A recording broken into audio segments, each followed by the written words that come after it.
নমস্কার, আমি পায়েল। স্টেশনটা সবসময় ভিড়েই ঠাসা। লোকজনের চিৎকার, ট্রেনের হুইসেল, চায়ের কাপে টুংটাং, সব মিলে যেন এক অস্থির পৃথিবী। সেই ভিড়ে এক কোণে বসেছিল শম্ভু। তার পাশে একটা পুরনো ব্যাগ, তার হাতে মুঠো করে ধরা একটা হাসপাতালের রিপোর্টের কাগজ। ডাক্তার লিখে দিয়েছেন দ্রুত অপারেশনের দরকার, কিন্তু টাকার অঙ্কটা দেখে মাথা ঘুরে গিয়েছিল। এক সময় তারও ঘর ছিল, পরিবার ছিল। কাজ হারানোর পর সব কিছু যেন ধীরে ধীরে সরে গেল। বন্ধুরা ফোন করা বন্ধ করে দিয়েছিল, আত্মীয় স্বজনরা ব্যস্ত হয়ে পড়ল। সে শেষে বুঝলো সমস্যা থাকলে মানুষ দূরে সরে যায়। আজ সে শেষ ভরসা নিয়ে শহরে এসেছে।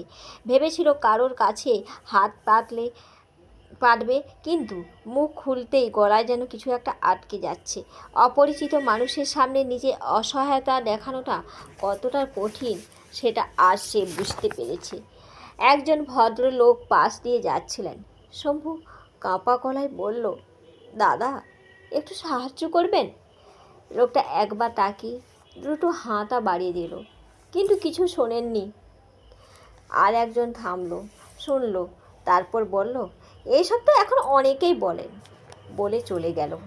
শম্ভু চুপ করে বসে রইল। চারপাশে হাজার হাজার মানুষের সমাগম, কিন্তু কেউ তার নয়। সবাই যেন মুখ ফিরে চলে যাচ্ছে। তার মনে হলো এই পৃথিবীতে মানুষের সংখ্যা যত বাড়ছে, ততই যেন মানুষ স্বার্থপর হয়ে চলছে। আর মানুষ নিজেকে ছাড়া অন্য কারোর দিকে তাকানোর সময়টুকু পাচ্ছে না। নিজেকে নিয়ে খুব ব্যস্ততার মধ্যে আছে।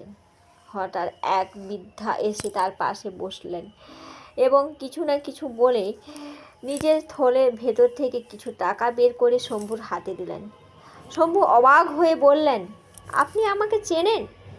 বৃদ্ধা মৃদু হেসে বললেন, চিনতে হয় না বাবা, অসহায়ত্ব চিনলেই হয়।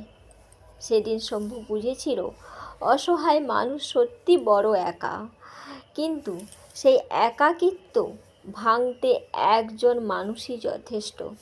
ভিড়ের মাঝে হারিয়ে যাওয়া সেই ছোট্ট মানসিকতাই হয়তো সবচেয়ে বড় আশ্রয় হয়েছিল। মানুষ এতটাই স্বার্থপর হয়ে গেছে এ দুনিয়ায়, মানুষের মধ্যে আর মনুষ্যত্বটা নেই। প্রত্যেকটা মানুষ যেন একজন স্বার্থপরের ভিতরে নিজেকে হারিয়ে ফেলছে। অপর একজন মানুষ যদি বিপদে পড়ে, তাকে সাহায্য করা মানসিকতাই শেষ হয়ে গেছে। ধন্যবাদ।